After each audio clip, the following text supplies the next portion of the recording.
warahmatullahi wabarakatuh. Hai semua, perkenalkan nama saya Nur Aisyah.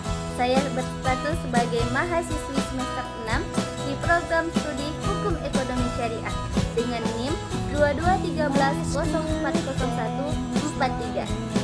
Di sini saya akan memberikan sedikit penjelasan mengenai mata kuliah asuransi syariah untuk memenuhi tugas mata kuliah yang diberikan oleh dosen pengampu saya. Mohon izin Ibu Dr. Eli Suryani MAG. Nah, baik. Di sini saya akan menjelaskan apa sih perbedaan asuransi syariah dan asuransi konvensional. Simak video ini baik-baik ya. Dadah.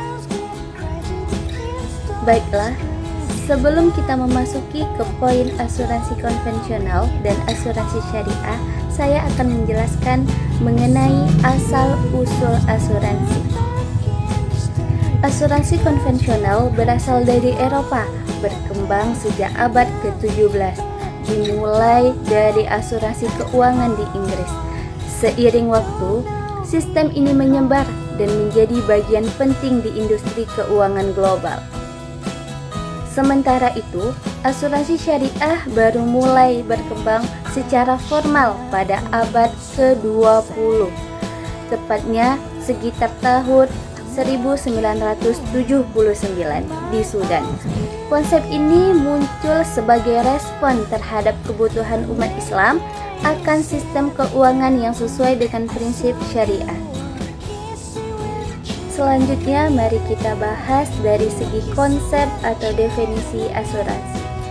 Asuransi konvensional adalah suatu perjanjian antara dua pihak, antara nasabah dan perusahaan, di mana nasabah membayarkan premi dan perusahaan memberikan perlindungan terhadap resiko tertentu. Tujuan utama dari asuransi konvensional adalah keuntungan komersial.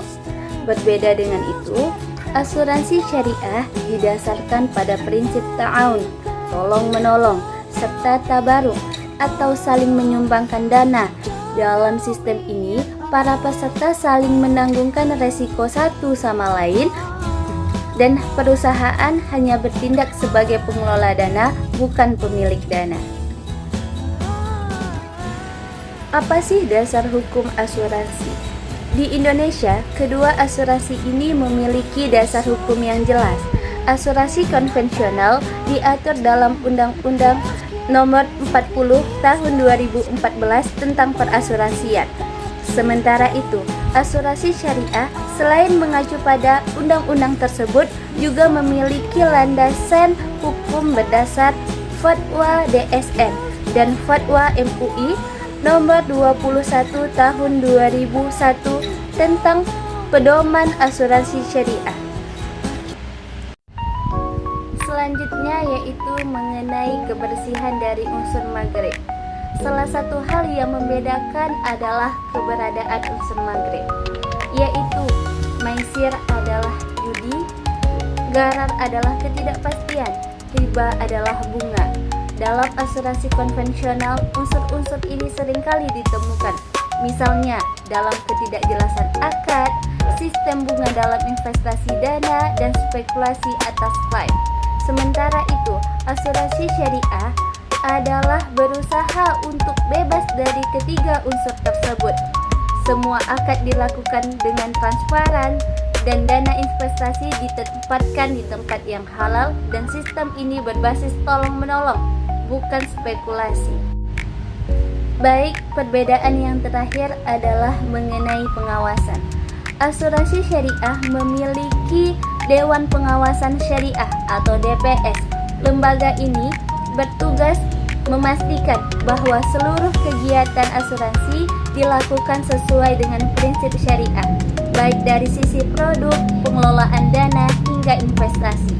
Sementara itu, asuransi konvensional pengawasannya dilakukan oleh otoritas keuangan negara, tetapi tidak memiliki pengawasan yang khusus dari perspektif agama. Dapat kita simpulkan, perbedaan utama antara asuransi syariah dan asuransi konvensional yaitu terletak pada prinsip dasar, cara pengelolaan dana, dasar hukum, kebersihan dari unsur maghrib, dan keberadaan pengawasan syariah. Keduanya memiliki fungsi perlindungan, namun asuransi syariah menawarkan solusi yang lebih sesuai bagi masyarakat yang ingin menjalankan prinsip keuangan berbasis Islam. Demikian yang dapat saya sampaikan, semoga bermanfaat dan menambah wawasan kita semua. Wassalamualaikum warahmatullahi wabarakatuh.